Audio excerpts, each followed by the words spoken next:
Hello friends, are के informative YouTube channel में आप सभी का स्वागत है। दोस्तों, आज हम बात करेंगे फ़िलहाल पूरी दुनिया में कोरोना वायरस का जो मातम है वो छाए हुए है। और अगर आप चाहते हैं घर में बैठ के कहीं बाहर नहीं निकल के लोगों के साथ संस्पर्श में नहीं आके डिजिटली काम करेंगे तो वहाँ भी शांति नहीं है। पिछले कुछ दिनों से रनसमवेयर बोल के जो वायरस है वो साधारण कॉमन आदमी को, कॉमन पीपल को मुश्किल में डाला हुआ है। तो आज इसी बारे में बात करेंगे, ये रनसमवेयर होता क्या है, कैसे आपको इफेक्ट करते हैं और कैसे इससे बचना है।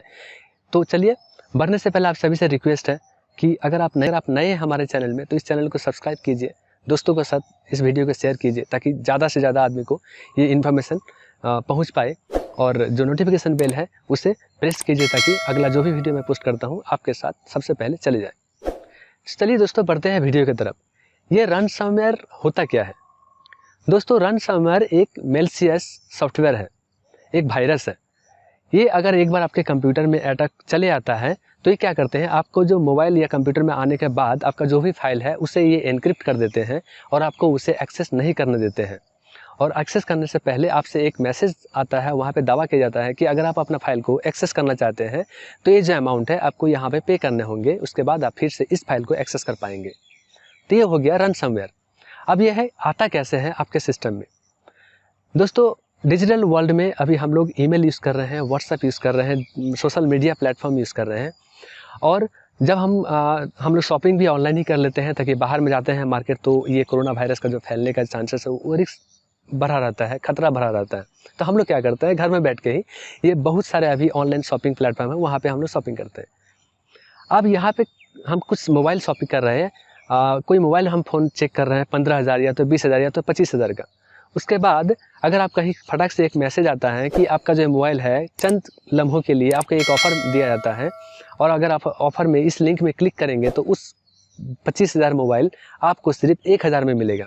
तो ये कौन आदमी है जो उस लिंक में क्लिक नहीं करेगा? लेकिन जी हाँ दोस्तों, यही वो लिंक है जहाँ पे आप अगर क्लिक करते हैं तो इस वायरस का शिकार आप हो सकते हैं। ऐसा कई सारे जो फंदे हैं, जैसे कि आपको एक अच्छा जॉब ऑफ़र किया जाता है, आपको एक टाइप का जो आकर्षणीय जो ऑफ़र है, एट्रैक्टिव ऑफ़र है, उस ऑफ़र के थ्रू कोई या तो मेल के थ्रू या तो एसएमएस के थ्रू या तो व्हाट्सएप के थ्रू या तो कई डिजिटली प्रोसेस से आपके पास आ सकते हैं। और अगर इस लिंक में क्लिक करेंगे तो आप जो है इस वायरस का शिकार हो सकते हैं। दोस्तों, अब प्रॉब्लम है कि ये जो मेल है कहाँ से आ रहा है, सेंड कौन कर रहा है? तो ये जो अभी आईटी एक्सपर्ट का कहना है कि पहले का जो ऐसे वायरस का जो मेल आते थे आपके पास, लिंक आते थे, उस लिंक में दावा किया जाता था कि आपके पास अगर आप बिटकॉइन पेमेंट करेंगे तो आपका जो ये फाइल है वो डिक्रिप्ट किया जाएगा और आपसे फिर एक्सेसिबल हो जाएगा आपके पास। लेकिन ये पिछले कुछ दिनों में जो मेल आ रहे हैं, ये जो लिंक है, अगर आप उस पर क्लिक करते हैं तो वहाँ पे सीधे डॉलर के मांग किए जाते हैं कि आप इतने डॉलर पे कीजिए और आपका जो फाइल है वो फिर से डिक्रिप्ट हो जाएगा और आपके जो यूजेबल हो जाएंगे।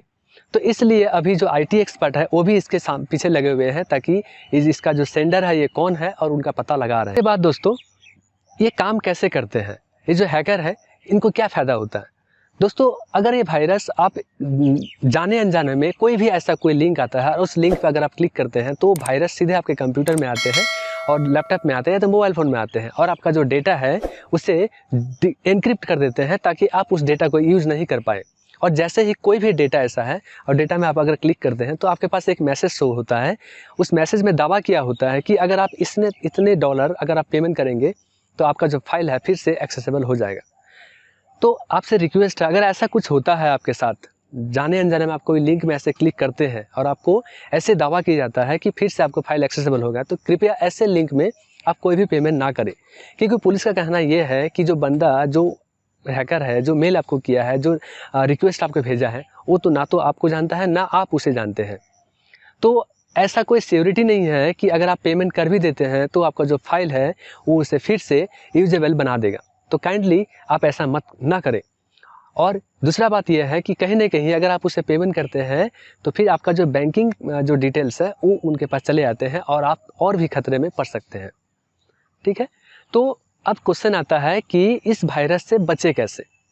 इस वायरस से बचने का तरीका है दोस्तों, आपके पास अगर ऐसा कोई भी मेल आता है जो आप उसे नहीं जानते हैं, उस बंदे को नहीं जानते, या तो उस ईमेल एड्रेस को नहीं जानते हैं, या तो आपको लगता है कि ऐसा कोई ईमेल एड्रेस हो ही नहीं सकता जो मुझे ऐसे कुछ कम्युनिकेट कर सकता है, तो ऐसे लिंक में मत क्लिक कीजिए। और ऐसा कोई अगर आपके पास दोस्त है, अगर आप फैमिली पर्सन है, तो उससे भी मना कीजिए, अवेयर कीजिए, ताकि ऐसा कुछ होता है तो उसे क्लिक मत करें। और उसके बाद दोस्तों, अगर आप कंप्यूटर यूज़ कर रहे हैं तो आपका जो कंप्यूटर है या तो लैपटॉप है, आपसे रिक्वेस्ट है कि आप ओरिजिनल ऑपरेटिंग सिस्टम ही यूज़ करें। अगर आप ओरिजिनल ऑपरेटिंग सिस्टम यूज़ करते हैं विंडोज़ 10 या तो उससे अगर कोई भी ओरिजिनल, तो क्या होता है उसमें इनबिल्ट एक एंटीवायरस रहता है, जिसे आप रेगुलर अपडेट करेंगे तो आपका जो एंटीवायरस का प्रोटेक्शन है वो मिलता रहेगा। अगर आपके पास ऐसा कोई ओरिजिनल ऑपरेटिंग सिस्टम नहीं है तो आप एक अच्छा सा कंपनी का एंटीवायरस यूज़ कर सकते हैं और उसे रेगुलर अपडेट करके आपको सिस्टम को प्रोटेक्ट कर सकते हैं। आप मोबाइल फ़ोन के लिए भी कई सारे कंपनी ऑनलाइन शॉपिंग प्लेटफॉर्म पे एंटीवायरस उपलब्ध है, आप वहाँ से परचेस करके इंस्टॉल करके रेगुलर अपडेट कर सकते हैं। दूसरा बात हो गया, आपका जो मोबाइल का जो डेटा है उससे आप सेव कैसे करेंगे। अगर ऐसा हो भी जाता है कि हम लोग तो आदमी हैं, तो कभी भूल हो ही सकता है, तो अगर ऐसा कभी होता है कि आपने अननोइंगली कोई लिंक में क्लिक करते हैं और आपका जो डेटा है वो एनक्रिप्ट हो जाता है, आप उसे यूज़ नहीं कर पाते हैं, तो ताकि ऐसा कोई दिन ना आए, इसलिए आप पहले से आपका जो कंप्यूटर का डेटा है उसे आप रेगुलर हफ्ता में एक दिन कोई एक्सटर्नल हार्ड ड्राइव में उसे कॉपी करके रखें, ताकि इन फ्यूचर कभी ऐसा हो भी जाता है तो आप बेझिझक आपको सिस्टम को फॉर्मेट करके विंडोज़ को फिर से इंस्टॉल करके आप उसे यूज़ कर सकते हैं। इससे क्या होता है कि आपका जो डेटा है वो भी सेफ रहता है, और दूसरा चीज़ होता है आपका जो पैसे आपको पेमेंट करने की ज़रूरत नहीं होते हैं। जब आप बैकअप लेंगे तो एक बात का आप ध्यान रखिए, आईटी एक्सपर्ट का कहना है कि आप जब कोई डेटा बैकअप ले रहे हैं तो आपका जो लैपटॉप या सिस्टम है उसे इंटरनेट से डिस्कनेक्ट कर दें, क्योंकि कई बार ऐसा भी हुआ है कि जिस टाइम आप डेटा को बैकअप कर रहे हैं और अगर इंटरनेट कनेक्टेड है तो उसी टाइम कहीं ऐसा हो सकता है कि जो रनसमवेयर अटैक है उसी टाइम होगा, और इससे क्या होगा, आपका जो लैपटॉप या सिस्टम का डेटा है वो भी खतरे में आ जाएगा, और आपका जो एक्सटर्नल हार्ड ड्राइव कनेक्ट किए हुए हैं सिस्टम के साथ उसका डेटा भी खतरे में हो जाएगा। इससे क्या होगा, आप दोनों डेटा को लॉस कर देंगे। तो ध्यान रखिए, जब आप डेटा बैकअप करेंगे तो इंटरनेट कनेक्टिविटी को डिस्कनेक्ट कर दीजिए। तो दोस्तों, ये हो गया आपको इससे बचे रहने का उपाय। आप इस वायरस से इसी तरह से आप सेफ हो सकते हैं। आपको अवेयर होना पड़ेगा। दोस्तों को आप ऐसे कोई भी लिंक ना क्लिक करें, कोई एसएमएस ना लिख जो अननोन पर्सन लग रहा है आपको, आप उस बंदे को नहीं जानते हैं जो आपको मेल किया है, ऐसे कोई लिंक आपके पास है या तो कोई ऑफ़र आपको पास है तो उस ऐसे टाइप का ऑफ़र में कोई भी लिंक में क्लिक मत कीजिए। तो दोस्तों, उम्मीद रखता हूँ कि आज का जो वीडियो है आपको अच्छा लगा होगा। अगर अच्छा लगता है तो दोस्तों के साथ ज़रूर शेयर कीजिएगा, और ज़्यादा से ज़्यादा लोगों के साथ शेयर कीजिए ताकि ये जो इन्फॉर्मेशन है वो उनके पास पहुँच सके और ज़्यादा से ज़्यादा लोग सेफ रह सके। तो मिलते हैं अगले वीडियो में, तब तक के लिए थैंक यू।